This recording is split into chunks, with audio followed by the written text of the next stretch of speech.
folga, boate, um monte de gente, ingresso. Parabéns pra vocês todos aí. Cambada de Zé Ruela, jogadorzinho, medíocre. Família que tá lá. Cadê? Não vai mostrar as famílias, não? Não vai mostrar as esposas, os pais? Não vai mostrar o pai do Neymar, que é a namorada? Não vai mostrar os filhos? Não vão mostrar aí da televisão, vocês não vão mostrar aí a Virgínia? Festa, relógio, 2 dias de folga. Danilo foi convocado antes, Casimiro. Igor Thiago, cadê o Igor Thiago? O Ibanhes. Aí vem o otário do Neto aqui falar pra tomar pau aí de um monte de gente. E Neymar, chorando, se autoflagelando dentro do campo de novo. E aí? Não vai fazer ninguém. Folga, boate, um monte de gente, ingresso. Parabéns pra vocês todos aí. Deu uma olhada, partiu pra bola, paradinha, Bruno Guimarães, tomou, Milan! Pega o goleiro da Noruega. Ganhando nessa Copa, que pena que ele perdeu. O pênalti seria uma grande oportunidade de dar uma tranquilizada na partida. Não bateu muito forte, né? A cobrança não foi boa, né? A gente tá vendo a repetição da imagem, ficou até fácil pro goleiro Roger Milan fazer a defesa. E o Ancelotti, pra mim, o grande erro, assim, quando ele começa a mexer no time, ele mexe aos 67, vem Neymar e Danilo, porque ele vê o que ele faz, ele coloca um terceiro no meio de campo. Tanto que o Danilo entra assim, né? Fazendo assim, claro. Isso. Era Danilo, Bruno Guimarães e Casimiro. Porque ele precisava um pouco mais de peso no meio de campo, onde a Noruega só trocava a bola, o Brasil já estava com a pilha baixa e não recuperava a bola. Só que ele, ao tirar o Endrick depois do centro e colocar o Neymar nessa posição, o Brasil perdeu o quê? A profundidade que era a primeira bola do Endrick, era o jogo que o Endrick sabe jogar. Estica pra ele chega antes, tanto que ele perde o gol. Quando você coloca o Endrick do lado direito, pronto. Cara, e o Neymar por dentro, você passa a bola com que confiança? Ele precisa pisar na bola e esperar o time chegar. Porque ele não vai sozinho. O Endrick vai, o Vinícius vai, o Martinelli vai. São caras que têm saúde pra fazer isso. Sim. Ele não tem. E aí o time fez assim, ó. E o que acontece? Aí o Endrick volta pelo lado direito, põe um pé na bola que ele mal marcou, daquela tentativa dele de fechar o lado, teve o cruzamento 1-0 e ali acabou. Então assim, o Ancelotti certamente deve estar maluco com isso que ele mesmo fez, ao deixar o Neymar ele sabe por dentro. Ele sabe.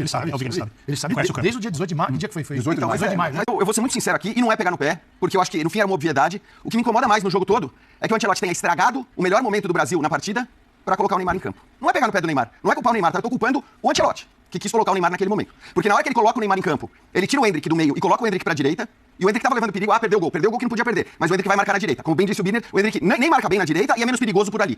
Então ele já perdeu a qualidade do Endrick. O Vini, que ficava muito mais solto na hora que você não tem o Neymar em campo, obviamente tem que marcar. Porque o Neymar tá dando aquela corridinha cenográfica atrás dos noruegueses. Porque o Neymar não é mais um jogador profissional de alto nível, como a gente falou desde o começo, desde o dia da convocação. E agora as pessoas vão falar, bem que vocês iam falar isso se o Brasil fosse eliminado, é só olhar pro jogo. O melhor momento do Brasil no jogo era o momento em que entraram o Danilo e o Neymar. A partir dali, o Vini Júnior não ficou mais solto na frente, a partir dali o Endrick, que levava muito perigo, foi marcar do lado direito. Perfeito.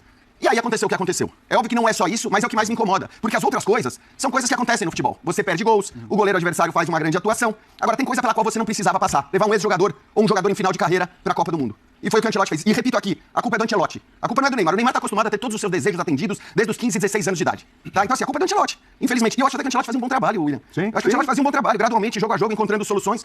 Mas aí não sei se nessa crença de que um cara que não joga futebol há 5 anos vai mostrar de volta a sua genialidade de uma hora pra outra, porque o Neymar era um gênio, eu não discuto isso. Mas era muito difícil que a genialidade toda aparecesse, né, de uma hora pra outra. Então não sei se era crença ou se era, como disse o Birner, um desejo de atender a ânsia das pessoas. O fato, isso me incomoda muito, porque era um momento em que o Brasil estava muito bem no jogo. Talvez o melhor momento do Brasil no jogo, criando chances, desperdiçando a verdade, mas criando chances. E a partir daquelas mudanças, né, dessas mudanças que eu citei, ele mexeu no Endrick, ele mexeu no Vini Júnior, o Brasil não criou mais, tomou os gols e tá eliminado da Copa do Mundo. Que pena. Acho que essa é a boa notícia. Nós temos um grande técnico ainda assim pra 2030, que vai, eu imagino, poder levar 26 jogadores em condições físicas ideais pra jogar uma Copa do Mundo em 2030. Espero que ele faça isso. Né? É uma coisa impressionante. Agora o Neymar quer chorar no meio do campo. Não tem que chorar não, meu irmão. Não tem que chorar não. Você não foi titular, os caras não te colocaram. Levaram o Danilo, levaram o Rafinha.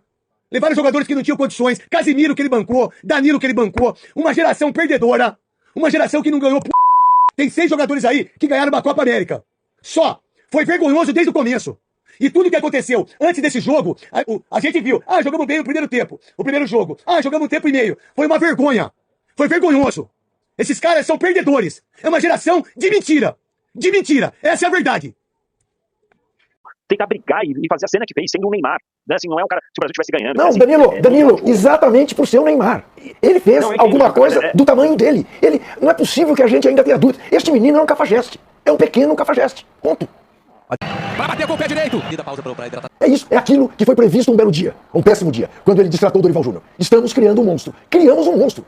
E ele representa o que há de pior na sociedade brasileira. A gente tem que dizer isso com todas as letras. Chega, porque se daqui a pouco tem data FIFA em outubro e começa a especulação se o Ancelotti, se é que ele vai ficar, vai convocar o Neymar ou não. Ora. Casal, queria te ouvir. Bom, eu posso só assinar embaixo o que o Tuca falou. Eu assino embaixo 4 vezes sabe, põe o carimbo e levo para reconhecer firma. O Brasil em nenhum momento tirou a Noruega da zona de conforto. Eu sempre falo nos meus comentários que não é você perder o jogo, porque o resultado, ninguém controla resultado, né? Mas você precisa vender caro, né? A gente acabou de ver nessa semana aqui a Argentina e Cabo Verde jogando. Olha o quanto a Argentina teve que se esforçar para vencer o jogo. Porque Cabo Verde foi ali, insistente, tirou a Argentina da zona de conforto. O Brasil em nenhum momento conseguiu fazer isso. Eu imaginei que com a entrada ou as entradas nesse caso, né, de Danilo Santos, do Endrick, a gente conseguiria mudar essa rotação, mas o jogo continuou da mesma forma. O Brasil paga por um ciclo, achar um adjetivo importante, sem vergonha, né?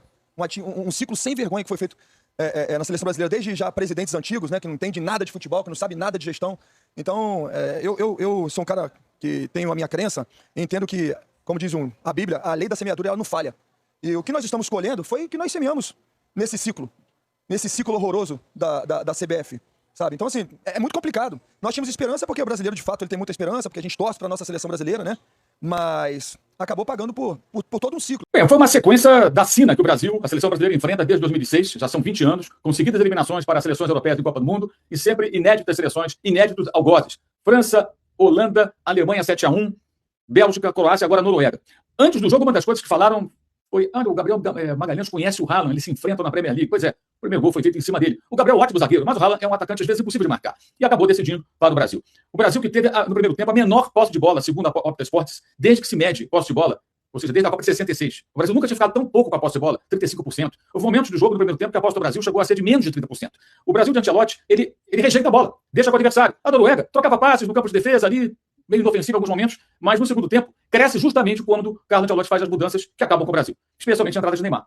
Antes um pouco, quando o Endrick entrou em campo, quase deu certo. O Vinícius colocou o atacante na cara do gol e ele acabou não aproveitando. O garoto não foi bem na finalização. Aí quando entra o Neymar, é o momento que a Noruega toma conta do jogo, ocupa o campo de ataque e começa a gerar mais situações. E aí o Haaland faz os 2 gols e a equipe norueguesa consegue a classificação. Para fechar a má participação do Brasil nessa Copa do Mundo, a cena patética. Pênalti, já nos acréscimos, Neymar converte e fica discutindo com o goleiro, que ri na cara dele. Como se o duelo entre ele e o arqueiro adversário fosse mais importante do que o resultado, o placar, que apontava 2-1 para a Noruega e o tempo estava se esgotando. Ou seja, o Brasil estava voltando para casa, como disse o narrador aqui da TV americana, na qual acompanhei essa partida. O Brasil volta para casa, a Noruega segue na Copa do Mundo e o trabalho de Carlo Ancelotti tem muita coisa para se questionar. Muita coisa para se questionar. Com todas as atenuantes. Assumiu um ano e um mês antes da Copa do Mundo, mas as escolhas, as mudanças, a escalação, hoje, o que ele fez durante o jogo e a rejeição à bola. Olha, a seleção brasileira que não gosta da bola, difícil estar certo, hein?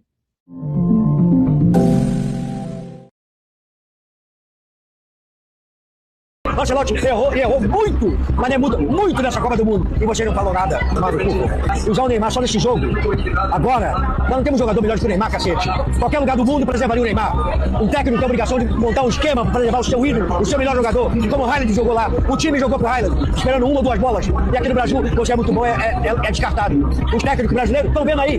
Se fosse o técnico brasileiro, vocês estão arrebentados com o técnico brasileiro. A imprensa não fala nada, porque vocês são subservientes dos europeus. Vocês querem o Brasil como futebol europeu. Nós não vamos ser europeu. Nós precisamos de driblar, frequência diferente. Jogar contra a Noruega, um time fraco pra cacete. E nós ficamos 90 minutos defendendo contra a Noruega. Onde assumiu isso? O Brasil defender, ter posse de bola, a Noruega 65% e o Brasil nada, porra. Será que você não tem consciência disso? A imprensa não consegue ver essa merda? Que o Brasil jogou com medo da Noruega, porra. Como é que vocês querem alguma coisa com o Brasil, porra? Se vocês estão acabando com o Brasil. Porra.